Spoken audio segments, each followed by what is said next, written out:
Hallo meine Lieben, heute habe ich mal ein bisschen anderes Video für euch und zwar wurde ich gefragt, ob ich mal eine Tour durch mein Bastelatelier machen kann und ich habe ein bisschen damit gewartet, weil ich sowieso das Ganze neu eingerichtet habe und jetzt einen wirklich separaten Bastelraum habe.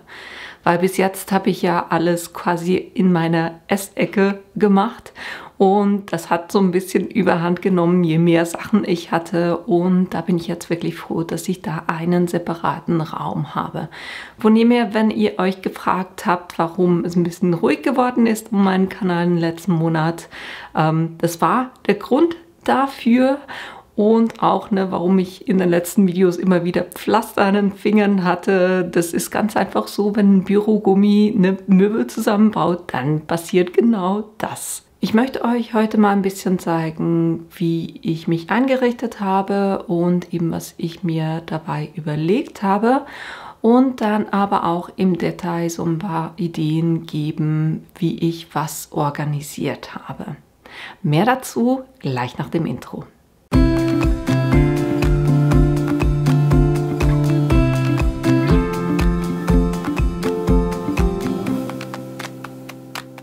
Fangen wir mal mit dem ersten Element an. Was ich gemacht habe, ich habe hier Kallax Möbel. Das sind die 77 x 77 cm. Die habe ich zusammengebaut und zwar mit Schubladenelementen, weil bis jetzt hatte ich alles so in Kisten drin. Und da war halt einfach so, ich hatte das alles in einem Schrank und musste dann immer die Kisten voneinander hieven, damit ich genau das hatte oder dazu Zugriff hatte, was ich gerade gebraucht habe. Das war extrem unpraktisch, weil man braucht ja immer die unterste Kiste, ne? Ist einfach so. Jetzt Schubladenelemente, weil dann kann ich ganz einfach die Schublade aufmachen, das rausnehmen, was ich brauche, Schublade wieder zumachen, was extrem praktisch ist. Und ihr seht, ich habe das Ganze auch beschriftet. Das ist eine matte schwarze Vinylfolie, mit der ich das gemacht habe, und da habe ich einfach geguckt, was ist dasjenige, also das Wort oder die beiden Wörter, die am längsten sind, und habe dann dementsprechend die Größe festgelegt und dann alle anderen auch in derselben Größe gemacht. Und damit es hier immer schön denselben Abstand hat, habe ich das mit der Cricut Übertragungsfolie gemacht, weil die hat ein schönes Raster drauf, da konnte ich immer das schön genauso festlegen. Vom Platz her, es hat von der Länge her wirklich schöne A4 Seite, also wenn ich ein Stock Papier habe mit A4, der hat drin Platz, was größer ist das nicht. Und auch diese Kisten, die großen, die ich bis jetzt verwendet habe, die haben da drinnen nicht Platz, aber die kleinen. Von dem her habe ich da so ein bisschen mit den kleinen Kisten gearbeitet. Das Möbel selber hat per se eigentlich keine Füße, da habe ich ganz einfach beim Baumarkt Füße gekauft und die unten angebracht, damit ich da eine leichte Erhöhung habe, und so hat das Ganze auch eine schöne Höhe. Ich habe oben jeweils die Geräte draufgestellt, so die Plotter, Tassenpresse, Big Shot, solche Sachen, Nähmaschine, Overlock, die stehen oben drauf. Und damit das Ganze auch schon so ein bisschen ein schönes Bild gibt und ein bisschen Ruhe drin hat, habe ich Abdeckung gemacht. Jetzt fragt ihr euch vielleicht, wie hat sie uns das gemacht? Das ist wirklich super einfach. Sieht von innen nicht wirklich schön aus, aber von außen. Das heißt, ich habe hier aus den ganzen Verpackungen, die ich hatte von den Möbeln, habe ich Karton zurechtgeschnitten, den zusammengeklebt, dann einen Stoff genäht oder zurechtgeschnitten. Das ist einmal die ganze, also von hinten nach vorne, plus jeweils 5 cm, um das innen reinzulegen. Und auf den Seiten habe ich jeweils auf den Seiten plus oben 1 cm Nahtzugabe und unten dann auch die 5 cm und das so auf der Seite jeweils zusammengenäht und oben einen Henkel drauf gemacht und da zudem Buchschrauben reingeschraubt. Von der Innenseite habe ich da noch eine Vorlagescheibe drauf gemacht, damit ich da mehr Grifffläche habe, und vorne mit einer Flexfolie beschriftet. Von innen nicht wirklich schön, aber ich habe ganz einfach hier das mit einem Gaff-Tape frag mich nicht, wie das auf Deutsch heißt. Isolierband oder so. Da ist auf jeden Fall ein Tape dran. Eben sieht nicht wirklich schön aus von innen, aber es ist zweckdienlich. Und eben in ein bisschen Gafftape und dann die Vorlackscheibe und die Buchschraube. Und so habe ich wunderbar für alle Geräte eine Abdeckung, die gleich aussieht, die entsprechend der Größe ist. Und ja, das gibt ein ruhigeres Bild, aber eben auch als Staubfänger. Von dem her da eine super praktische Lösung. Kommen wir zum nächsten Element. Da auch wieder Kallax, aber diesmal der 112er x 147er. Und da habe ich keine Schubladen, sondern da habe ich Schranktüren gemacht, weil die Schubladen eben begrenzt von der Größe her sind. Dachte ich, okay, dann habe ich hier ein bisschen was Größeres. Auch da logischerweise wieder die ganze Beschriftung. Und da habe ich dann so Sachen drin, wie zum Beispiel die ganzen Flexfolien oder die ganzen Vinylfolien. Solche Sachen haben wunderbar drinne Platz. Auch bei dem Element habe ich unten Beine dran gemacht. Ich habe jetzt nicht das Ganze auf dem Bild drauf, aber einfach, dass ihr seht, na, das ist eine weitere Möglichkeit, das so zu verwenden. Dann für die etwas größeren Sachen und auch für die Happy Press, weil die ein bisschen mehr Gewicht hat, wollte ich da was wirklich ganz Stabiles. Und da habe ich so ein Rollmöbel, was aus Metall ist. Und da habe ich dann wunderbar auch Platz für größere Kisten, um größere Sachen hinzumachen oder eben auch das große Bastelpapier, das Holz und die Rahmen für den Siebdruck oder auch meine Tim Holz Bastelunterlage. Das ist hier und auch die Schneidermaschine. Und so habe ich einen wunderbaren Tisch, um solche Sachen aufzubewahren, aber ich kann eben dieses Element auch zum Basteltisch nehmen und da wunderbar damit arbeiten. Hier drüben noch eine kleine Ecke, wo ich es mir gemütlich gemacht habe. Das ist ein Fenstersims, wo ich ganz einfach mit Schaumstoff eine Unterlage gemacht habe und dann entsprechenden Stoff geschnitten und genäht habe. Plus eines der Kisten, die anderen sind gekauft, aber eben, ne, wie es sich gehört, auch schön beplottet. Vielleicht hier auch noch, um euch das auch noch zu zeigen, ich habe auf der Seite so einen Kleiderbügel ran gemacht und da haben wunderbar die Schneidematten dran Platz, dann kann ich die super einfach nehmen, brauchen und dann wieder dranhängen und das hat auch genug Platz, damit die langen da rangehängt werden können. Die ganzen Schneidelineale fürs Stoffschneiden, die habe ich beim großen auf der Seite dran gemacht, da aber auch mit einem kleinen Kleiderhaken. Kommen wir noch zum wichtigsten Element und das ist der Basteltisch. Da bin ich am meisten fast stolz drauf, weil den habe ich quasi selber zusammengebastelt. Wie habe ich das gemacht? Ich habe einerseits zwei Kallax-Elemente, das sind dieselben wie die kleinen Schränke, das ist der 77 x 77 cm. Da habe ich zwei davon genommen, unten Rollen dran gemacht, weil so habe ich einen flexiblen quasi Tisch, den ich dahin rollen kann, wo ich den gerade brauche. Dann habe ich oben einfach eine Schreibtischplatte oben drauf gemacht und so hat der wirklich auch eine schöne Höhe, also das heißt, es ist höher als ein Esstisch und naja, gerade so beim Stoffzuschneiden ist das massiv einfacher. Und ich habe auch von den Stühlen her, ne, das sind so Barhocker und die kann man, wenn man die dreht, in der Höhe verstellen. Zudem das Schöne halt einfach, weil es Kallax-Elemente sind, habe ich auf beiden Seiten nochmal Platz für 4 von diesen Kisten und da sind die ganzen Stoffsachen drinnen. Von der Beschriftung her, ne, man könnte da auf die Kisten auch direkt mit der Flexfolie drauf gehen. Aber ich wollte, dass ich da so quasi eine semi-permanente Lösung habe. Das heißt, dass ich das, wenn ich mir das Ganze irgendwann anders überlege, dass ich die wieder ändern kann.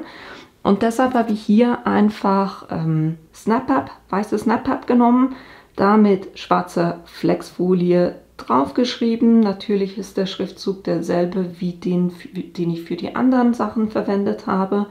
Und dann habe ich hier ganz einfach mit Brads das an der Kiste befestigt. Natürlich innen gucken, dass ihr das schön entgegendrückt, nicht dass dann der Stoff da dran hängen bleibt. Aber ebenso eine schöne Lösung dafür. Zwischen den Elementen, das seht ihr jetzt aus dem Winkel nicht, habe ich einfach noch 2 Metallschienen an den beiden Schränken unten festgemacht, damit ich da wirklich eine schöne stabile Lösung habe.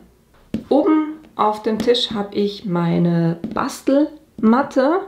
Das heißt, ich habe, es geht ja immer darum, den Platz möglichst gut zu nutzen. Von dem her hier meine Bastelmatte. Und wenn man das umdreht, ist es ganz einfach die Stoffschneidematte, die große.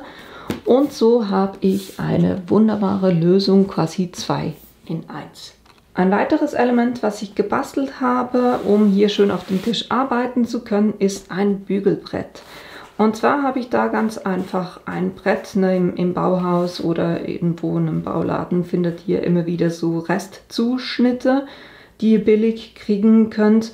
Und da habe ich mir ganz einfach so ein Brett geschnappt, dann ein paar Schichten Molto drauf gemacht und das Ganze dann mit Stoff bezogen. Und zwar ganz einfach so, dass ich den abgenäht habe und unten mit Tackern festgemacht habe. Und dann habe ich hier noch so ein paar Plastikfüße, damit mir das auf dem Tisch nicht verrutscht.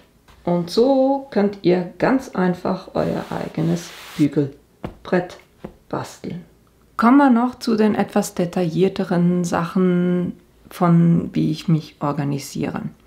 Bei den Folien ist es so, wenn ich Vinylfolie bestelle, dann hat die schon die richtige Größe, das sind 31 cm, das heißt, es passt wunderbar für die Matte, dann kann ich die nur noch in der Länge zurechtschneiden. Bei den Flexfolien, die sind größer, die sind 50 cm und wenn ich die kriege, dann schneide ich die jeweils gleich zurecht. Das heißt, ich habe dann eins mit 30 cm und eins mit 20 cm und die bewahre ich dann so in Rollen auf. Jetzt ist es ja so, wenn man damit arbeitet, dass man immer auch wieder Anschnitte hat und ich schmeiße die Sachen nicht weg, sondern ich habe hier 2 Folder quasi. Und vorne bei der Vinylfolie habe ich meine Übersicht, wo ich mir dann auch angekreuzt habe, welche der Folien ich habe. Das ist auch wunderbar, wenn zum Beispiel jemand von meinen Freunden irgendwas gerne haben möchte, zugeschnitten, dann kann ich denen einfach kurzes Bild schicken und dann können sie mir sagen, welche Farbe sie haben wollen. Wenn ich sie habe, dauert es ein bisschen schneller. Wenn ich was bestellen muss, dann dauert es halt ein bisschen länger.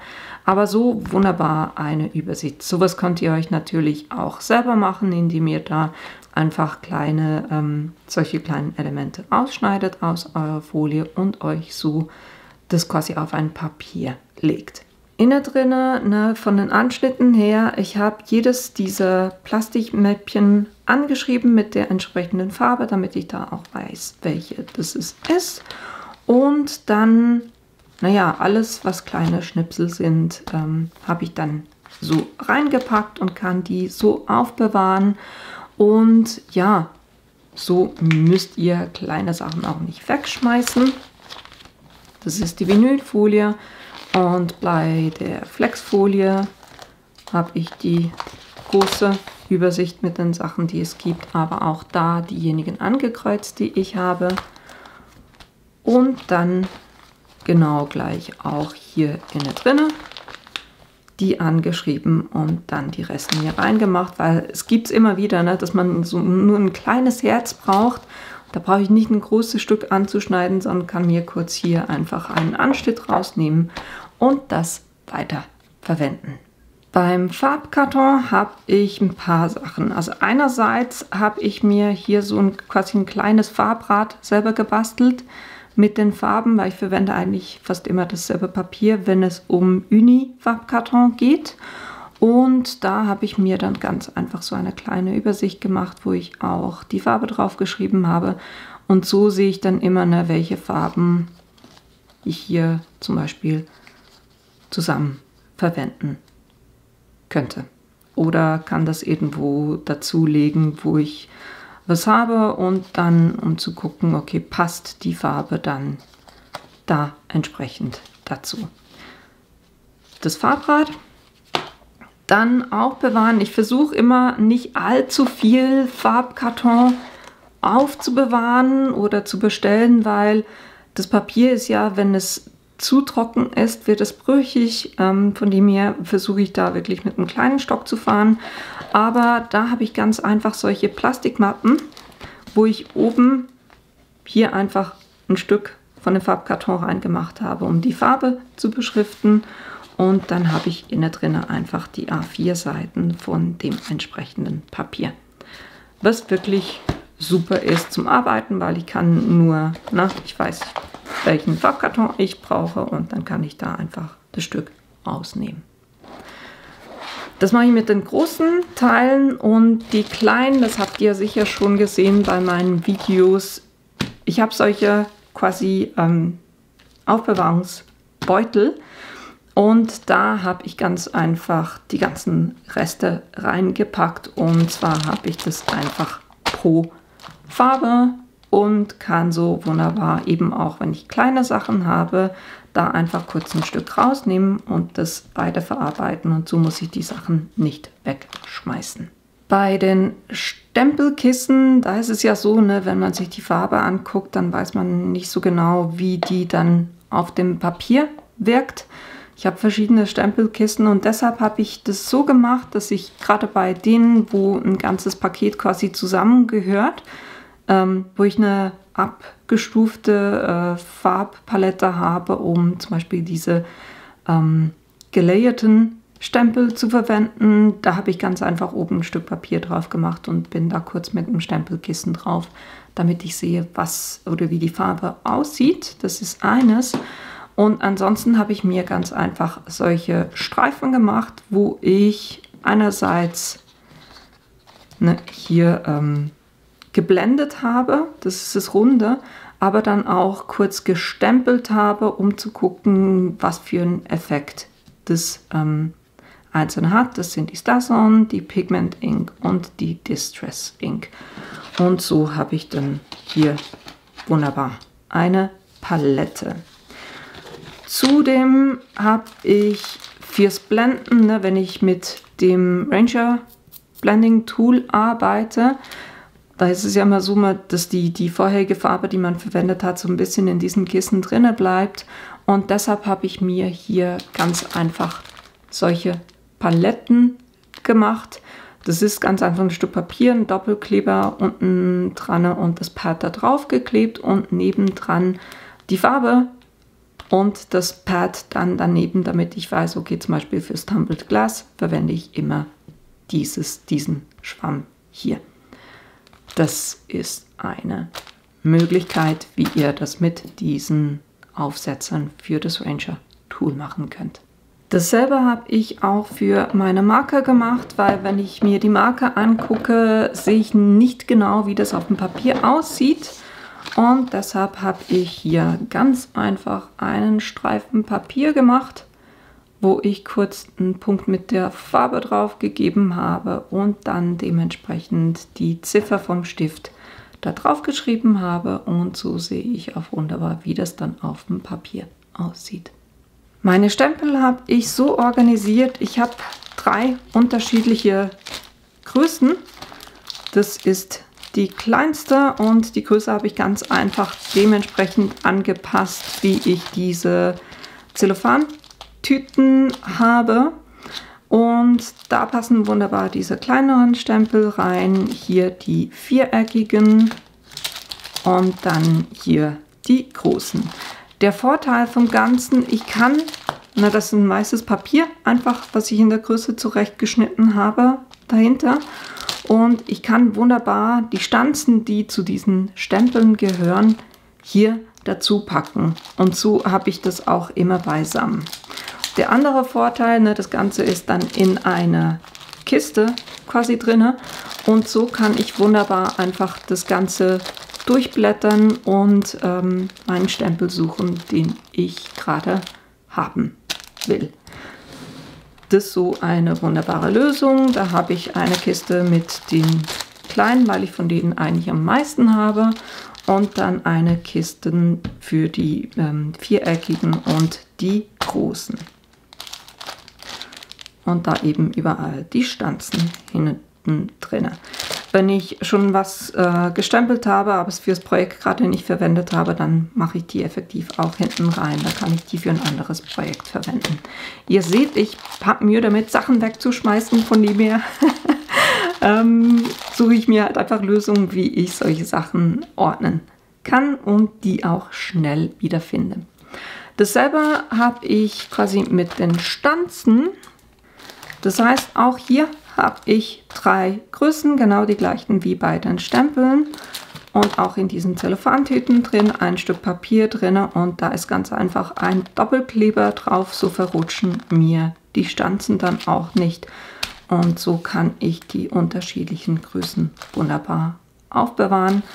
Auch hier, wenn ich was gemacht habe, was ich noch nicht verwendet habe, dann packe ich das einfach hinten rein und kann dann so auch hier durch die Stanzen durchblättern und gucken, wo die ist, die ich gerade suche.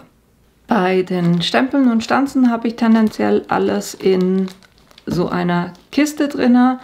Aber diejenigen, die gerade für spezielle Seasons sind, wie zum Beispiel Ostern oder Weihnachten oder Halloween, wo ich nur einmal im Jahr quasi darauf Zugriff haben muss, die habe ich in einer separaten Kiste, auch die Stanzen, damit ich da beim Suchen schneller zu denen komme, die ich eigentlich suche.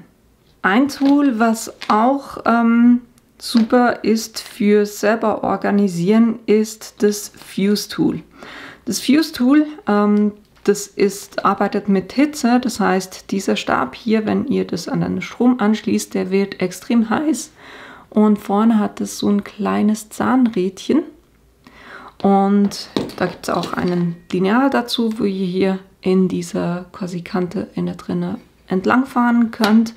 Und was man damit machen kann, ist zum Beispiel, ich habe das hier mit den Schneidemessern gemacht, da gibt es dann noch eine andere Lösung, aber für den Moment werden die so aufbewahrt.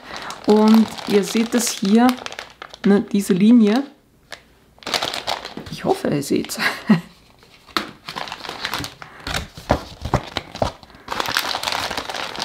Machen wir es so.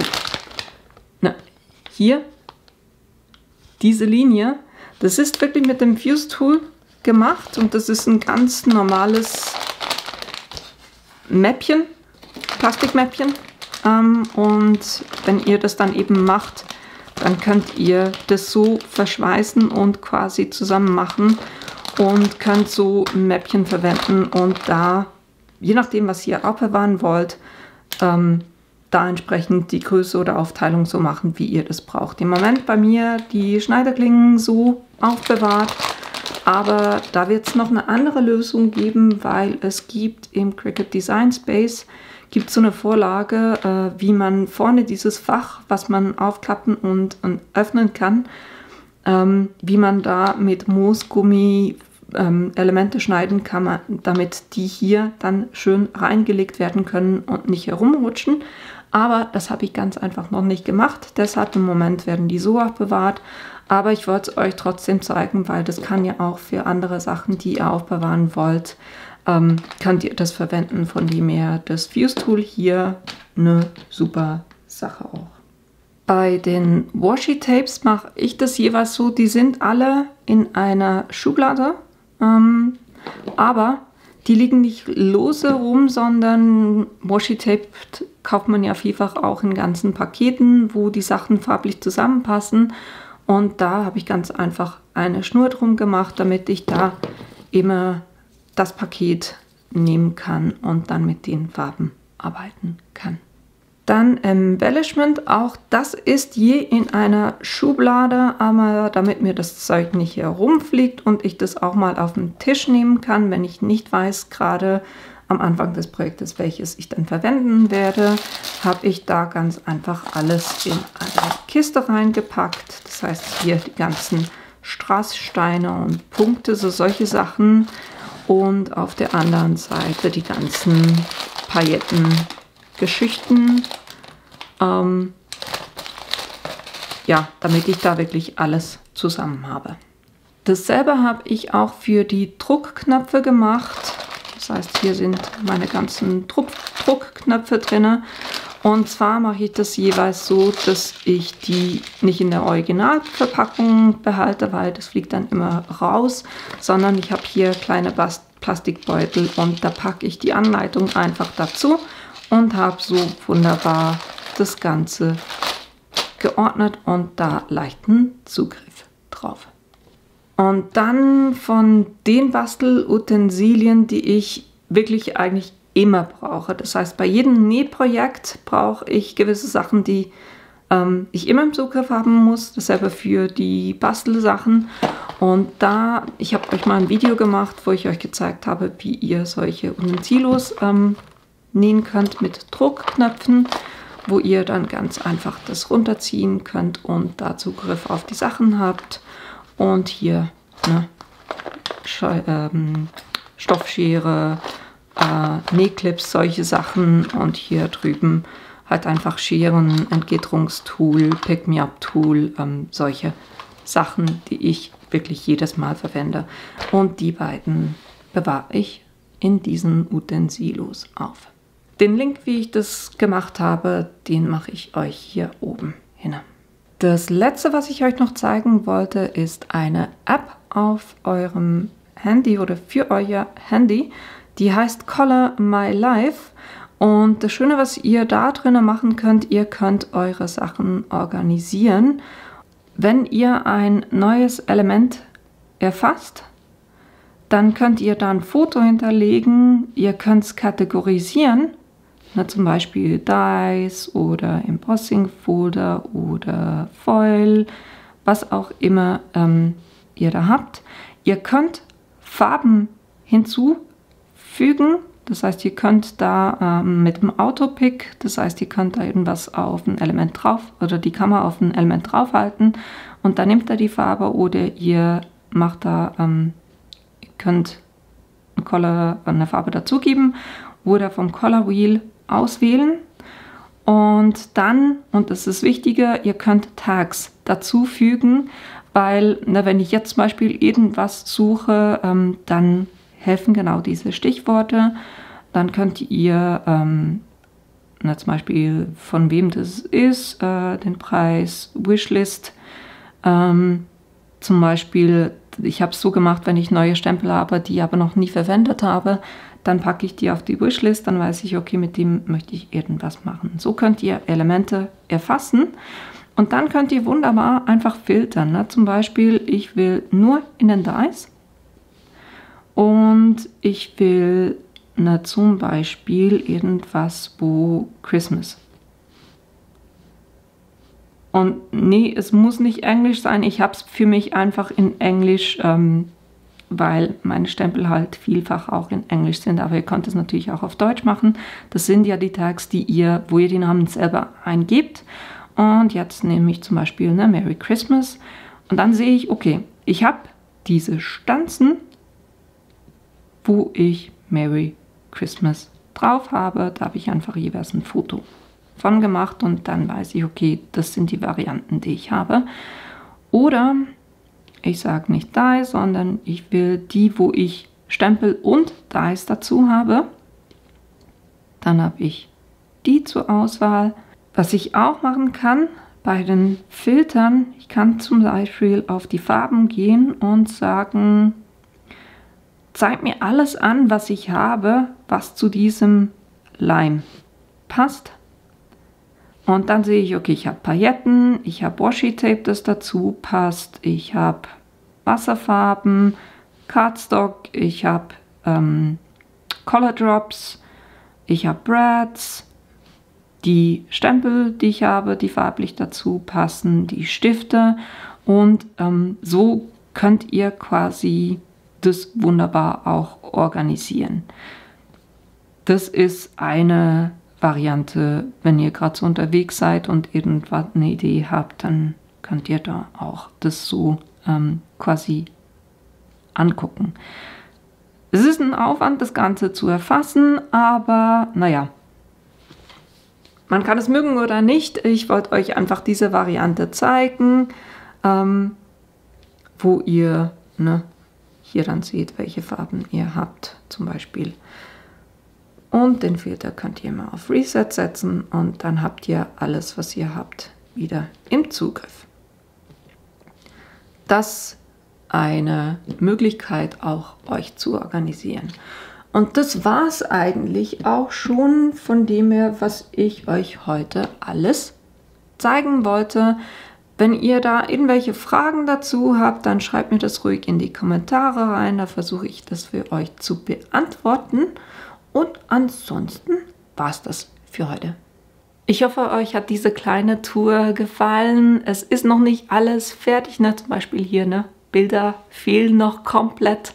Aber naja, es sind noch Kleinigkeiten. Aber ich hoffe, ich konnte euch ein paar Ideen geben, die ihr auch für euch anwenden könnt. Die ganzen Materialien, die ich verwendet habe und auch die Möbel, die werde ich euch unten verlinken.